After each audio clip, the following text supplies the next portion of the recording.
কেউ বলতে পারবে না কারোর সাথে জেলাস করি। আমি সকলকেই সেবা এবং সহযোগিতা দেওয়ার চেষ্টা করি। চলচ্চিত্রে যেই অল্প সংখ্যক লোকই এখন আছে তার মধ্যে আমরা খুব একটা বাজে অবস্থায় আছি সকলের জন্য। সামনে যে ইভেন্টটি আছে আমরা এই মুহূর্তে আমি ঘোষণা দিতে চাচ্ছি না। আমাদের কোনো ক্ষেত্রে বাংলাদেশিদের মেধা কম আমি দেখি না পৃথিবীর কোনো কম্পিটিশনে। দর্শক, এই মুহূর্তে আমার সাথে যে মানুষটি উপস্থিত আছেন তাকে আপনারা সবাই চিনেন। তিনি আর কেউ নন, অন্তঃসহ বিজয়ের কর্ণধার স্বপন চৌধুরী। স্বপন ভাই, কেমন আছেন?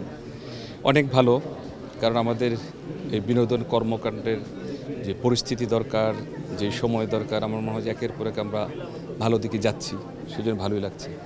স্বপন ভাই, ইদানিংকালে আপনাকে একটু আসলে মিডিয়ার সামনে খুব কমই দেখা যাচ্ছে, এটার একটু আসলে কারণটা কি একটু জানতে চাচ্ছি। আসলে মিডিয়ার সামনে আমি কমই থাকি, আমার কাজগুলোই সামনে থাকে, এটাই পছন্দ করি এবং এখনও সেই কাজ নিয়ে কাজ করছি পেছন থেকে।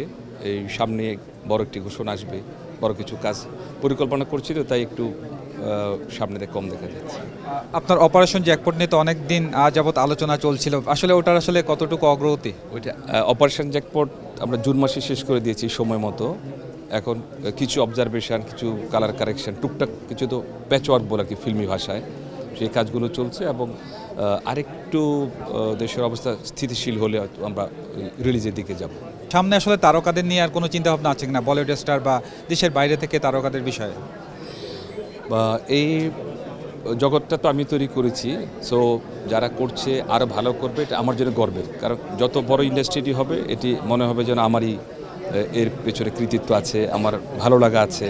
সো সবাই এগিয়ে যাবে, এটা আমি মন থেকেই চাই। আমার কখনোই যারা আমার এই ইভেন্ট ম্যানেজমেন্ট এবং শো বিজনেসে কাজ করছে কেউ বলতে পারবে না কারোর সাথে জেলাস করি। আমি সকলকেই সেবা এবং সহযোগিতা দেওয়ার চেষ্টা করি। তো সবসময় যেগুলো আনকমন, যেগুলো বড় ব্র্যান্ড করেছি, আর আলটিমেটলি শাহরুখ খানের পর তো এখনও পর্যন্ত আর ওই বড় মানের আর স্টার তৈরি হয়নি। সো বড় হলে অবশ্যই বড়টার পেছনেই কাজ করব এবং এখনও সামনে যে ইভেন্টটি আছে আমরা এই মুহূর্তে আমি ঘোষণা দিতে চাচ্ছি না, আমি বলবো কিছুদিনের মধ্যেই সকলকে ডাকবো। তো সেটা একটি আবার আমার আগের সব কিছুর মতো একটি মাইলফলক হবে, একেবারে ডিফারেন্ট একটি আয়োজন সামনে আসছে। শাকিব খান নির্ভর আসলে সিনেমা ইন্ডাস্ট্রি পাচ্ছে, অর্থাৎ শাকিবের সিনেমা মানেই দর্শক যাচ্ছে, অন্য কেউ যাচ্ছে না, অন্য সিনেমা হলে যাচ্ছে না। এক্ষেত্রে আপনার কিছু বলার আছে কিনা? আমরা যে শো বিজনেসগুলো করছি বা ইভেন্ট ম্যানেজমেন্ট করছি, এগুলো কিন্তু পরের ধারা। আমরা যখন ছোট ছিলাম আমরা যেগুলো নিয়ে বিনোদন ধরেছি তার মধ্যে এক নম্বরই তো ছিল আমাদের এই চলচ্চিত্র। তো সেই চলচ্চিত্রের তো এখন সবাই জানি, আমরা স্বীকার করি বেহাল অবস্থা। এটার জন্য আমরা সকলেই দায়ী। আমাদের সিনেমা হল কমে গেছে, আমাদের সেই তুলনায় দর্শক কমে গেছে, যারা নির্মাতা সকলেই এখন ডিজার্টেড।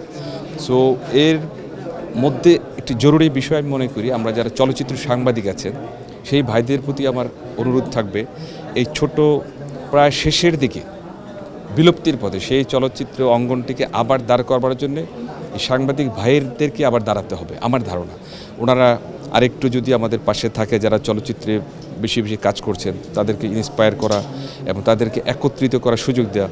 যে কিছু কিছু নিউজ দেখে খুব হতাশ হয়ে যায় যে আমরা কেন এই নিউজগুলো করছি, একজন আরেকজনের বিপক্ষে। এইটা আমি মনে করি যে আমাদের এই সাংবাদিকতা দিয়ে এটা দূর করতে হবে এবং আমাদেরকে একটা প্ল্যাটফর্ম নতুনভাবে দিয়ে এই চলচ্চিত্র, যেহেতু আমাদের মেধা আছে, আমাদের কোনো ক্ষেত্রে বাংলাদেশিদের মেধা কম আমি দেখি না পৃথিবীর কোনো কম্পিটিশনে, কিন্তু আমাদের এই মেকানিজম অথবা আমাদের এই পদ্ধতিতেই ভুল থাকে সব জায়গায়, যার ফলে আমাদের হয়তো এটা প্রবলেম হয়ে যায়।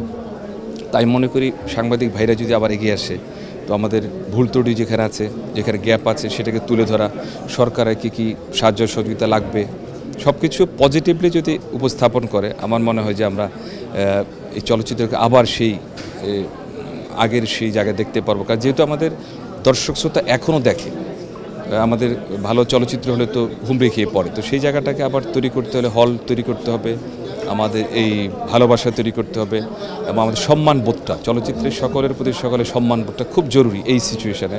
তা আমরা কিন্তু খুব হারিয়ে ফেলেছি, এটা আমি বলছি তা না, সকলেই একমত হবেন যে আমরা আসলে আমাদের চলচ্চিত্রে যেই অল্প সংখ্যক লোকই এখন আছে তার মধ্যে আমরা খুব একটা বাজে অবস্থায় আছি সকলের জন্য। এদিক থেকে এগিয়ে এলে আবারও সম্ভব চলচ্চিত্রকে আবার এই বিশ্বধারায়, কারণ যেহেতু আমরা ওটিটি প্ল্যাটফর্মে ভালো ভালো জিনিস তৈরি হচ্ছে, তো চলচ্চিত্রে হবে না কেন, হতেই পারে এবং এই সিনেমা হল আবার হবে, সিনেমা হলে আবার আমরা সবাই যাব, সেটা সম্ভব। এবং এটা আমি মনে করি আমাদের চলচ্চিত্রের সাংবাদিকদের বেশি দায়িত্ব এবং বেশি ভালোবাসা হলেই সম্ভব।